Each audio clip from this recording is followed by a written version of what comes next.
नमस्कार सभी विद्यार्थियों को। आज हम प्लस टू क्लास के राजनीति विज्ञान के अध्याय 1 दो ध्रुवीयता का अंत उसके बारे में चर्चा करने वाले हैं। जो आपका भाग फर्स्ट है समकालीन विश्व राजनीति, उसके चैप्टर के बारे में बात करेंगे। Complete syllabus NCERT based notes प्रारूप में चलेंगे, आप मेरे साथ बने रहिए। तो दो ध्रुवीयता के अंत के बारे में पढ़ने से पहले हम उनके ऐतिहासिक पृष्ठभूमि यानी उसके कुछ बैकग्राउंड के बारे में पता करते हैं। जैसे कि आपका पहला अध्याय था शीत युद्ध का दौर, वो अब सिलेबस से हटा दिया गया है, लेकिन शीत युद्ध के बारे में भी हम कुछ बातें करेंगे। अगर पहला अध्याय हम नहीं पढ़ेंगे तो दूसरा अध्याय है तो वो आपकी समझ से बाहर हो जाएगा।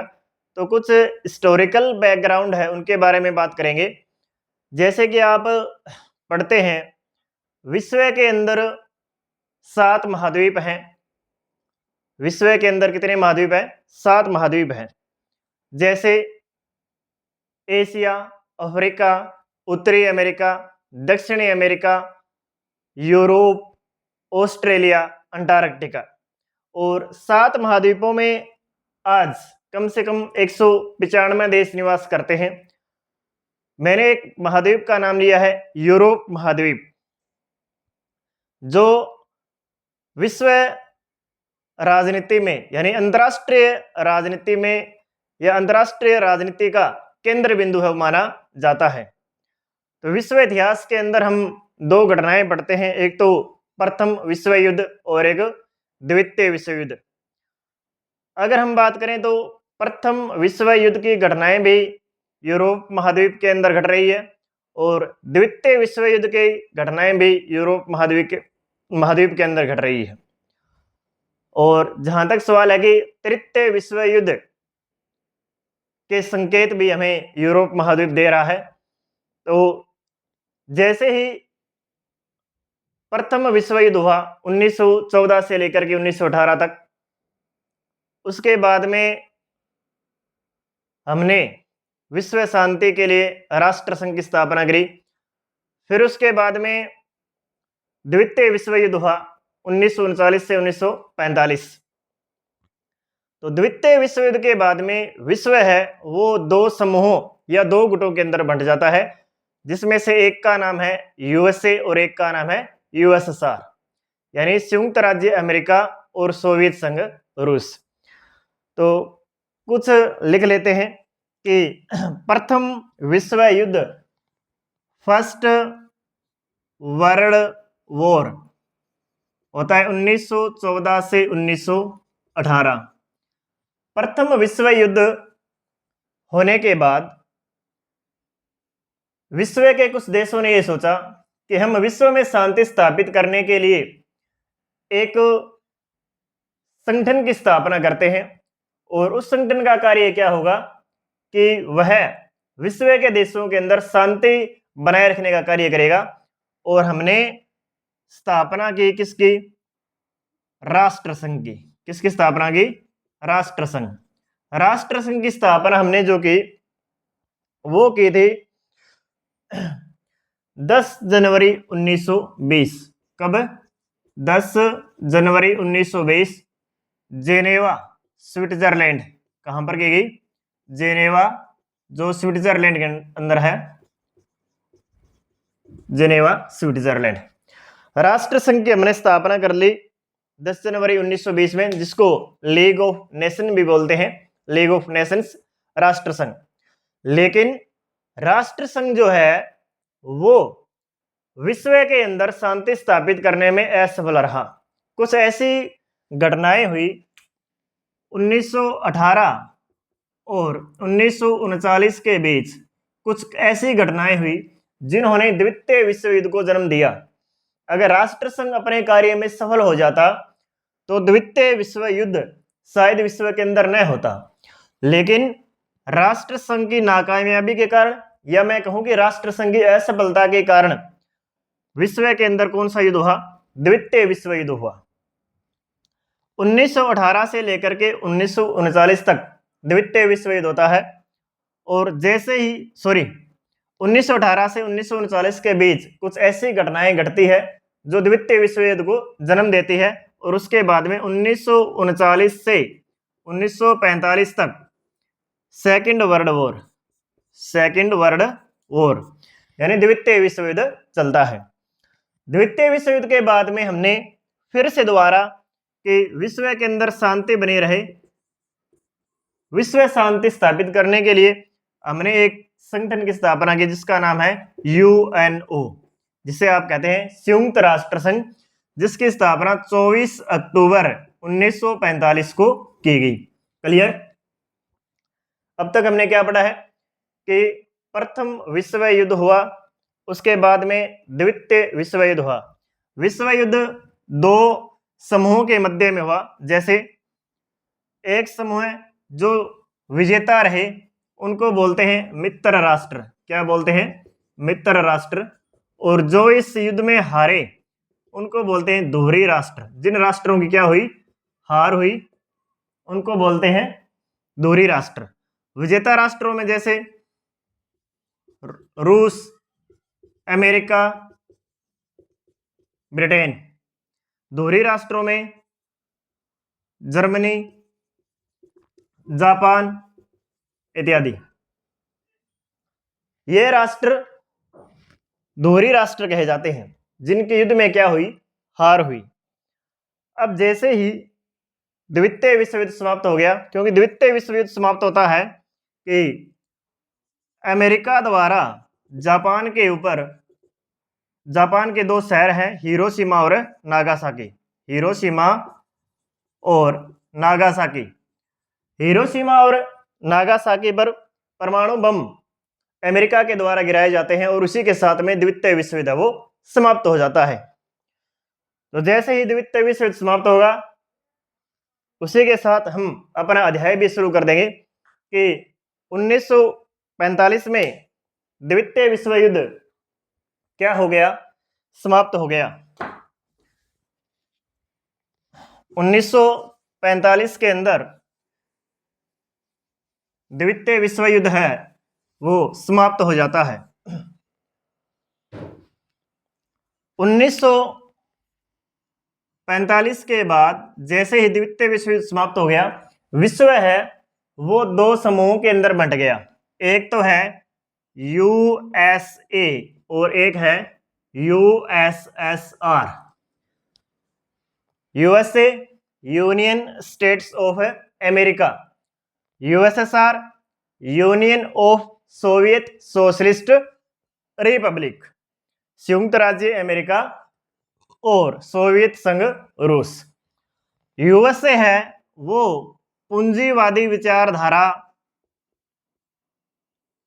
का समर्थन कर रहा था और यूएसएसआर है वो समाजवादी विचारधारा का समर्थन कर रहा है। यूएसए विश्व के अंदर पूंजीवादी विचारधारा फैलाना चाहता है और यूएसएसआर है वो समाजवादी विचारधारा फैलाना चाहता है। पूंजीवाद का मतलब क्या हो गया? पूंजीवाद में जो संसाधन होते हैं एक राष्ट्र के अंदर उसके ऊपर निजी व्यक्तियों का अधिकार होता है, सरकार का नियंत्रण न के बराबर होता है। समाजवाद में संसाधनों के ऊपर एक राष्ट्र के संसाधन होते हैं उसमें समाज के सभी वर्गों का समान अधिकार माना जाता है, यानी उसके ऊपर राष्ट्र का नियंत्रण माना जाता है न कि निजी व्यक्तियों का।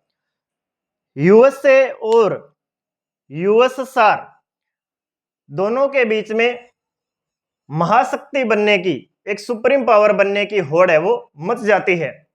यूएसए कह रहा है विश्व के अंदर मैं शक्तिशाली हूं, मैं दादा हूं विश्व का। यूएसएसआर कह रहा है हम शक्तिशाली हैं।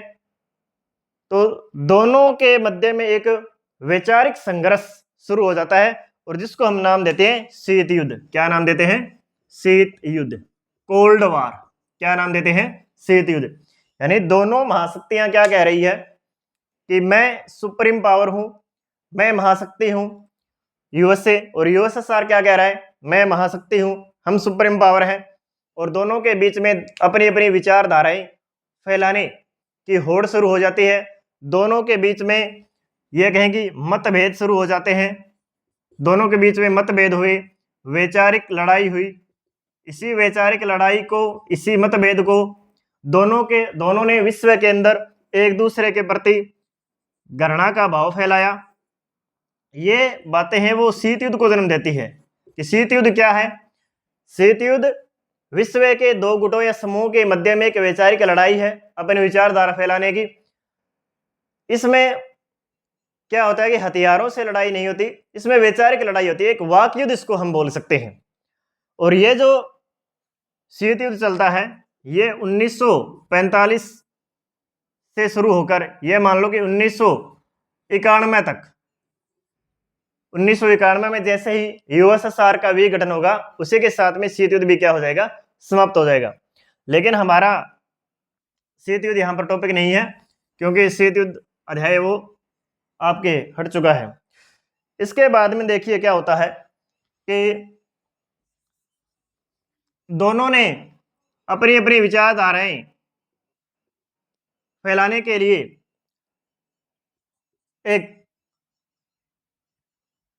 दोनों ने अपनी अपनी विचारधाराएं फैलाने के लिए यूएसए ने नाटो का गठन किया और यूएसएसआर ने वारसा पैक्ट का गठन किया। किसका गठन किया? वारसा पैक्ट का गठन है वो किया। इन्होंने नाटो का, इन्होंने वारसा पैक्ट का। यानी यूएसए ने अपने प्रभाव में देश जोड़े और यूएसएसआर ने भी अपने प्रभाव में है वो देश है वो जोड़े। यानी जो देश नाटो से जुड़े थे, तो यूएसए कह रहा था कि नाटो से जुड़े सदस्य देशों के ऊपर अगर किसी भी देश के द्वारा आक्रमण किया जाएगा तो वो आक्रमण है वो यूएसए के ऊपर माना जाएगा। यानी ये अपने नाटो के माध्यम से फेवर में ले रहा था अपने देश, और वारसा पैक्ट में यही बात थी। तो यूएसएसआर ने भी इनके विरोध में कह दिया कि अगर वारसा पैक्ट से जुड़े देशों के ऊपर कोई आक्रमण होगा तो वो आक्रमण एक प्रकार से यूएसएसआर पर आक्रमण माना जाएगा। एक प्रकार से ये वैचारिक लड़ाई शुरू हो गई। यूएसए और यूएसएसआर दोनों ही चाहते थे कि हम अपने अपने प्रभाव में राष्ट्रों को अपने अपने प्रभाव में लेकर आए। उसके बाद में एक घटना और क्या घटती है 1961 में। कब? 1961 में बर्लिन की दीवार खड़ी की जाती है। बर्लिन के दीवार का निर्माण किया जाता है। बर्लिन की जो दीवार है वो एक प्रकार से विभाजन का प्रतीक मानी जाती है। किसका प्रतीक मानी जाती है? विभाजन का प्रतीक। जिन्होंने बर्लिन जो क्षेत्र है वो जर्मनी के अंदर है। कहां पर है? इन्होंने जर्मनी का भी विभाजन कर दिया और साथ में यूरोप को भी दो भागों में बांट दिया, पूर्वी यूरोप और पश्चिमी यूरोप। पूर्वी यूरोप और पश्चिमी यूरोप। 1961 के अंदर बर्लिन की दीवार खड़ी की गई और बर्लिन की दीवार ने जर्मनी के साथ साथ यूरोप को भी दो भागों के अंदर बांट दिया, पूर्वी यूरोप और पश्चिमी यूरोप। पूर्वी यूरोप है वो यूएसएसआर के साथ जुड़ा, समाजवादी विचारधारा का समर्थन किया, और पश्चिमी यूरोप है वो यूएसए के साथ जुड़ा, जिन्होंने पूंजीवादी विचारधारा का समर्थन किया। अब यूरोप दो भागों के अंदर बंट चुका है, पूर्वी यूरोप और पश्चिमी यूरोप। उसके बाद में क्या होता है उसके बाद में देखिए कि 1991 में, कब? 1991 के अंदर यूएसएसआर का क्या हो जाता है? विघटन हो जाता है। और 1991 के विघटन के बाद, यूएसएसआर के विघटन के बाद शीत युद्ध भी एक प्रकार से समाप्त हो जाएगा। शीत युद्ध भी क्या हो जाएगा? समाप्त हो जाएगा। तो ये हमारा कुछ बैकग्राउंड था दो ध्रुवीयता का अंत शुरू करने से पहले, कि किस किस प्रकार दोनों समूह है वो विश्व के अंदर अस्तित्व में आए। एक समूह है यूएसए और एक समूह है यूएसएसआर। तो हम ये भी देखेंगे नेक्स्ट वीडियो के अंदर या नेक्स्ट क्लास के अंदर कि यूएसएसआर का निर्माण है वो किस प्रकार से होता है, और यूएसएसआर में ऐसी भविष्य के अंदर क्या कमियां आ जाती है, जिससे इसका विघटन हो जाता है। इसी के साथ में हम यूएसएसआर की विशेषताएं, यूएसएसआर का निर्माण, यूएसएसआर के विघटन के कारण, ये जो बातें हैं वो नेक्स्ट क्लासों में करेंगे। इससे पहले एक बात और कर लेता हूं कि एक तरफ यूएसए है, एक तरफ यूएसएसआर है, तो भारत है वो किसका समर्थन कर रहा है, यूएसए का या फिर यूएसएसआर का? अगर भारत यूएसए का समर्थन करेगा तो यूएसएसआर इसका दुश्मन बन जाएगा, अगर भारत यूएसएसआर का समर्थन करेगा तो यूएसए इसका दुश्मन है वो बन जाएगा, यूएसए और यूएसएसआर। तो भारत के साथ साथ अन्य जो देश भी थे, जो नए नए देश है वो स्वतंत्र हुए थे, उन्होंने आज़ादी का नया नया स्वाद है वो चखा था। तो भारत ने न तो यूएसए का समर्थन किया और न ही यूएसएसआर का। भारत ने एक अलग ही नीति अपनाई जिसको कहते हैं गुट निरपेक्षता की नीति। क्या कहते हैं? गुट निरपेक्षता की नीति। गुट निरपेक्षता की नीति क्या है? गुट निरपेक्षता गुटों से अलग रहने की नीति। गुट निरपेक्षता का अर्थ क्या होता है? गुटों से अलग रहने की नीति क्या कहलाती है? गुट निरपेक्षता कहलाती है। यानी हम न तो यूएसए के अंदर शामिल होंगे और न ही यूएसएसआर, हम एक स्वतंत्र हमारी नीति के ऊपर चलेंगे। वो नीति क्या है? गुट निरपेक्षता नीति है। और गुट निरपेक्षता की जो स्थापना की थी उसमें इसकी स्थापना है वो अप्रैल 1961 के अंदर होती है। कब होती है? अप्रैल 1961। गुट निरपेक्षता की जो स्थापना होती है वो अप्रैल 1961 के अंदर। और इसकी स्थापना में जो महत्वपूर्ण योगदान रहा वो भारत के पीएम JLN यानी भारत के प्रथम प्रधानमंत्री पंडित जवाहरलाल नेहरू, इसी के साथ में मिस्र के राष्ट्रपति नासिर, मिस्र के राष्ट्रपति हैं नासिर, और साथ में युगोस्लाविया के राष्ट्रपति हैं टिटो, युगोस्लाविया के राष्ट्रपति हैं टिटो, और इंडोनेशिया के हैं डॉक्टर सुकर्णो, इंडोनेशिया के हैं डॉक्टर सुकर्णो। वैसे तो मुख्य रूप से नेहरू, नासिर, टिटो का योगदान माना जाता है, लेकिन संस्थापक सदस्यों में 5 सदस्य आते हैं। और इसी के साथ में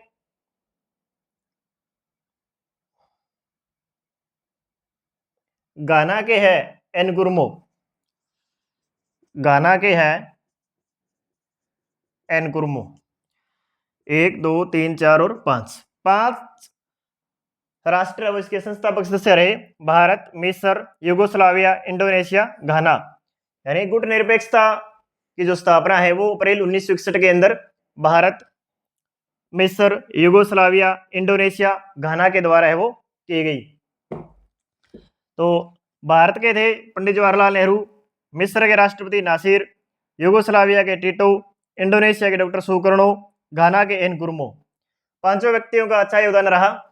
और गुट निरपेक्षता का जो प्रथम शिखर सम्मेलन है वो 1961 के अंदर